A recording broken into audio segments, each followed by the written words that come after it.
fait encore très, très froid ce matin. Et d'ailleurs, le froid qui a été au cœur de l'actualité, au cœur de certains drames qui se sont joués dans les derniers jours. Pensons notamment à ces personnes âgées, certains en perte cognitive qu'on a retrouvés malheureusement décédés à l'extérieur.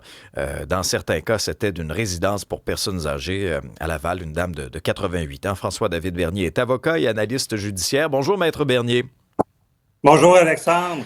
Bon, d'abord, sur le plan judiciaire, là, à quoi peuvent s'exposer les résidences pour personnes aînées si, au terme de l'enquête, parce qu'on sait qu'il y a un coroner également d'impliqué, elles sont blâmées? Il y a plusieurs choses, hein. C'est pour ça que quand j'ai lu Alexandre hier, j'ai vu cette entrevue de la ministre, j'ai été un peu choqué.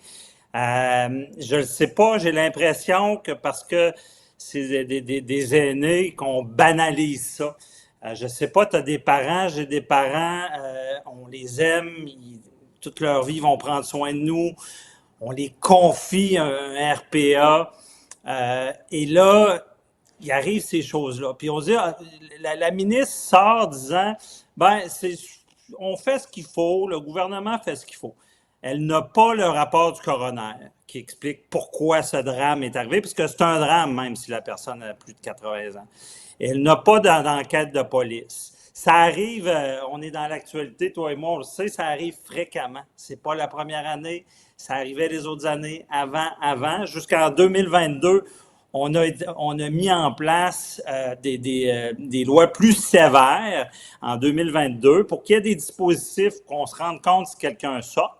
Et là, c'est beau de dire on a mis un règlement en place, mais la vraie question là, qui se pose, est-ce qu'on vérifie? Est-ce qu'on l'applique? Je veux dire, on va penser aux municipalités, s'il y a des infractions et des inspecteurs qui viennent, ils vérifient. Et là, on parle de vie de nos aînés et on n'est pas capable de dire si on vérifie ça, puis qui aurait pourquoi ça arrive, pourquoi cette personne-là était en dehors. Ouais. Donc, il y a beaucoup de choses qui peuvent arriver s'il y a des fautifs, là. Dans le système judiciaire, c'est toujours à qui la faute?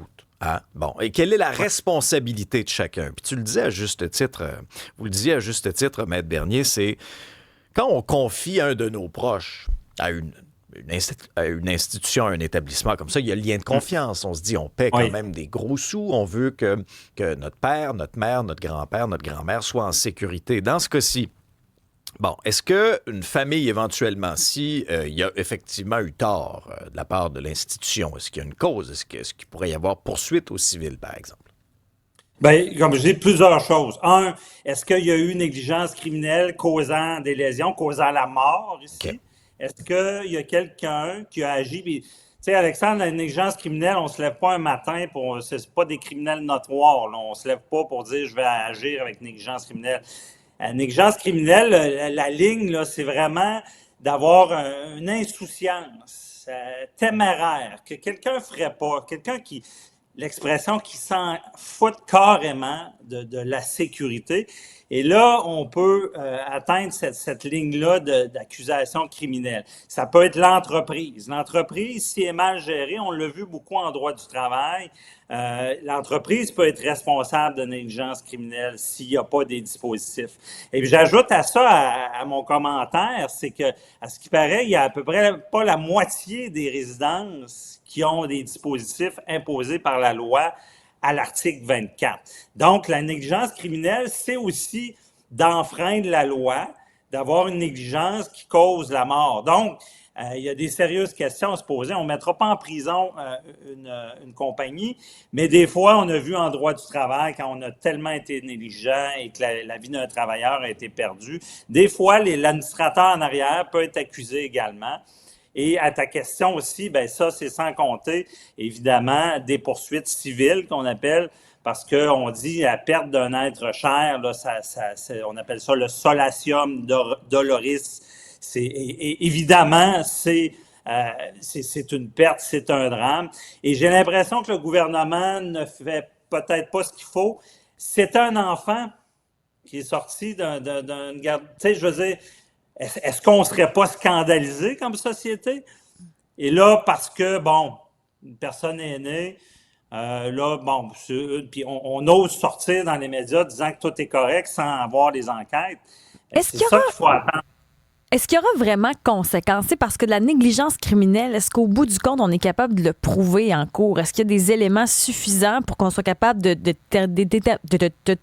déterminer un coupable?